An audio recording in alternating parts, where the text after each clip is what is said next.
Je pense que M. Gbagbo a perdu cette élection parce qu'il a tenu un discours de division et d'agression, et je pense que les Ivoiriens sont fatigués de ça. Ce qu'ils ont exprimé lors de l'élection, c'est leur lassitude vis-à-vis d'un certain type de leadership et leur désir de revenir à ce qui avait fait de la Côte d'Ivoire une nation paisible et admirée et respectée, et qui était un havre de paix. Tidjane Thiam, on ne vous entend pas beaucoup, hein, depuis que vous êtes à la City à Londres, vous êtes très discret.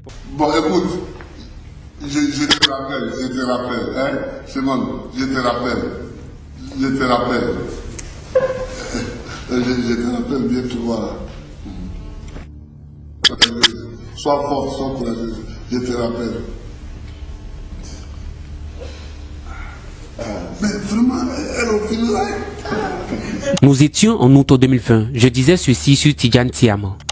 Et que nous bâtissions ensemble. Là, il se manifeste et se positionne. Le nous, c'est un nous inclusif. Comme s'il faisait partie de ceux qui bâtissent la Côte d'Ivoire ou ceux qui vont bâtir la Côte d'Ivoire dans les années à venir. 3 ans plus tard, l'homme a effectivement pris du galon. Aujourd'hui président du PDCI, qui est le principal parti d'opposition en Côte d'Ivoire, le nom de l'ancien directeur général du Crédit Suisse est sur toutes les lèvres dans son pays. Cher Christophe, comment voulez-vous que j'adresse ma succession ?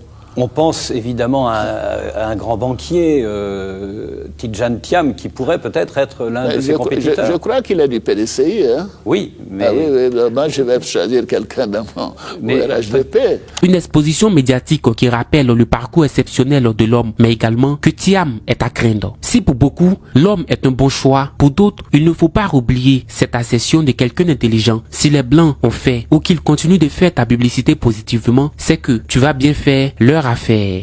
Il y a peu d'Africains qui figurent dans les classements des personnalités les plus influentes. Il y a vous, il y a Elon Musk, il y a un Denis Mukwege. C'est un garçon exceptionnel qui allie l'intelligence, la joie, le goût du risque, l'ambition, la simplicité. Je l'aime énormément. Voilà, c'est pour ça que je suis là pour lui ce soir. Il incarne parfaitement les succès de la globalisation. C'est à la fois un ambassadeur, mais c'est aussi un modèle, je crois, pour nos jeunes Français diplômés qui ont envie aujourd'hui de partir à l'international. Et c'est un parcours comme celui-ci qui peut inspirer finalement les jeunes à partir, à avoir envie d'autre chose. Et puis, pour beaucoup d'entre eux, quand même, de revenir en France plus fort, plus compétitif sur le marché du travail français. Il fait partie des belles élites françaises.